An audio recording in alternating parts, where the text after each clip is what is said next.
আজকের মূলত নববর্ষের প্রথম দিনই ধরি, গতকাল নববর্ষ গেছে, তো সেই নববর্ষের প্রথম দিন আমরা ভগবানের কাছে কামনা করি এই সমস্ত বছরটা যেন খুব সুন্দর করে আমরা ভগবানের সঙ্গে কাটাতে পারি, ভগবানকে সঙ্গে নিয়ে ভগবানের দেওয়া কাজ আমরা যেন নিরাসক্ত হয়ে, কর্তৃত্ব অভিমান রহিত হয়ে, নিঃস্বার্থ হয়ে, নিষ্কাম হয়ে আমরা যেন করতে পারি, ভগবানকে স্মরণে রেখে সবসময়। সনকাদি ঋষিবৃন্দ বলেছিল যে এই জগতে, এই কলির ধরায় মুক্তি লাভের উপায় হচ্ছে হরিস্মরণম হরিস্মরণম, হরির আশ্রয় নেওয়া আর হরিকে সবসময় স্মরণ করা, এছাড়া আমাদের আর কোনো গতি নেই। তো আমরা সেইটা পালন করবো। আমাদের তো 365 দিন, 365 দিনের 3 একটা সংখ্যা, 6 একটা সংখ্যা আর 5 একটা সংখ্যা, এই 365। 365 প্রথম 3 কি কি? 3 হচ্ছে ভাগবত, ভক্ত আর ভগবান, এইটা নিয়ে আমাদের জীবনযাত্রা। আর ভাগবত ভক্ত ভগবানকে নিয়ে যারা থাকে তাদের 3টি শক্তি উৎপন্ন হয়। কি কি শক্তি? ভরসার শক্তি, ভক্তির শক্তি আর ভজনের শক্তি। যারা ভাগবত ভক্ত ভগবান নিয়ে থাকে তাদের কি কি শক্তি উৎপন্ন হয়? 3টি শক্তি। 3টি শক্তি, প্রথম হচ্ছে ভরসা শক্তি, আমার গোবিন্দ আছে আর আমার কোনো চিন্তা নেই। দ্বিতীয় হচ্ছে ভক্তির শক্তি, সেই গোবিন্দের প্রতি ভক্তি, রতি মতি প্রীতি, ভালোবাসা, টান, আকর্ষণ, এইসব জন্মে যে আমার কোনো চিন্তা নেই, আমার গোবিন্দ আছে, তার থেকে ভক্তি। আর তারপরে ভগবানের নাম গুণগান কীর্তন, সেটা হচ্ছে ভজনের শক্তি। তার 3টি শক্তি, প্রথম হচ্ছে ভরসা শক্তি, তারপরে হচ্ছে ভক্তির শক্তি, তারপরে হচ্ছে ভজনের শক্তি। এই হলো 3। 365 এটা হলো 3। তারপরে 365 6 হচ্ছে একটা ক্রম, এই ক্রমটা আমরা বহুবার শুনেছি। সেটা হচ্ছে কি, আমরা কেমন সঙ্গ করছি তার থেকে চিন্তা উৎপন্ন হচ্ছে। যেমন সঙ্গে আছি, সাধু সঙ্গে আছি, ভালো সঙ্গে আছি, তার থেকে চিন্তা উৎপন্ন হচ্ছে। চিন্তা থেকে আমাদের কথাবার্তার কৌশল, বাক্য উৎপন্ন হচ্ছে। বাক্য থেকে আমাদের কর্ম উৎপন্ন হচ্ছে, কর্ম থেকে আমাদের অভ্যাস উৎপন্ন হচ্ছে, অভ্যাস থেকে চরিত্র। দেখো 6টা হচ্ছে। তাহলে আমাদের সারা বছরটাই আমাদের খেয়াল রাখতে হবে সব থেকে বড় জিনিস, আমি কেমন সঙ্গ করছি। আমরা যদি কিছুক্ষণের জন্যেও একটু ভগবত বিমুখ সঙ্গ করি, সাংসারিক মানে কুটিলতা জটিলতা নিয়ে আলোচনা করি, সেই ভাবটা আমার সারা দিন চলতে থাকে, সারাক্ষণ মাথার মধ্যে আমার ঘুরতে থাকে। আবার আমি যদি খুব মন প্রাণ দিয়ে সারাক্ষণের মধ্যে একটুখানি সময় ভগবত প্রসঙ্গ করি, সেটাই আমার মাথার মধ্যে ঘুরতে থাকবে, যে আজকে কি সুন্দর এটা হলো, আজকে ওই গানটা কি সুন্দর লাগলো, এটাই ঘুরতে থাকবে। সুতরাং আমরা কি সঙ্গ করছি তার উপর নির্ভর করছি, এইটা একটা জিনিস। আর তৃতীয় হচ্ছে 5 সংখ্যা।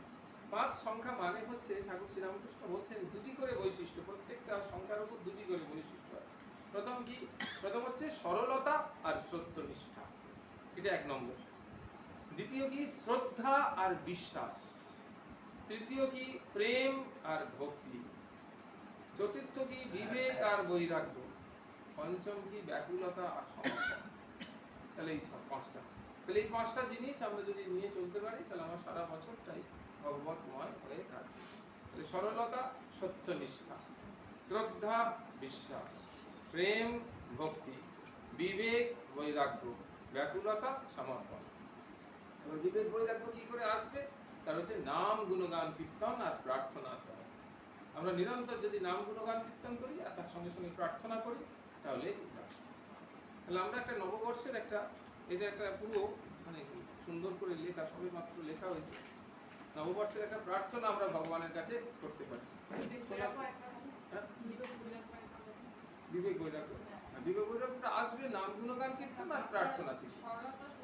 ওটা 1 নম্বর। 3 নম্বর।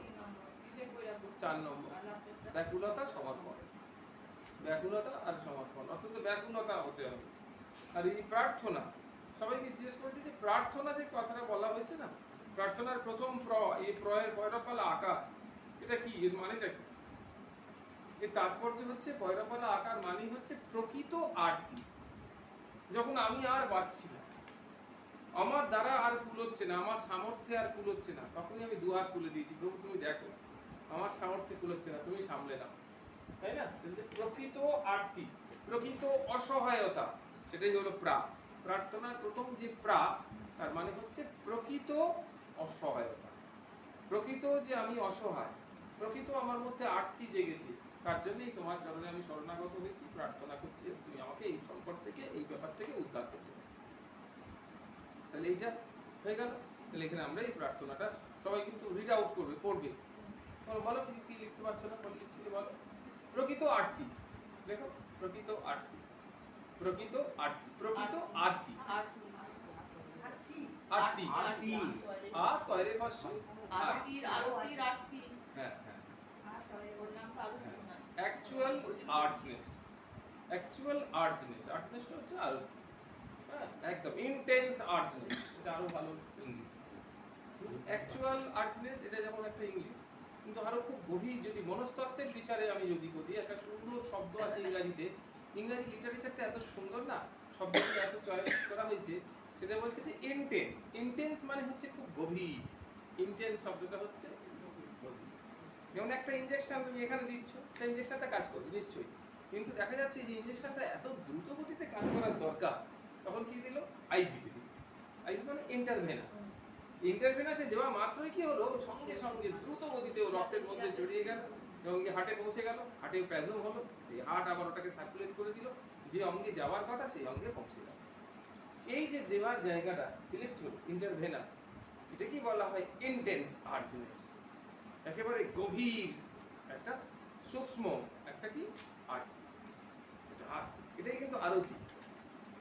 আরতি থেকেই আরতি কথাটা এসেছে, যার গভীর আরতি, তাই না? তাহলে আমরা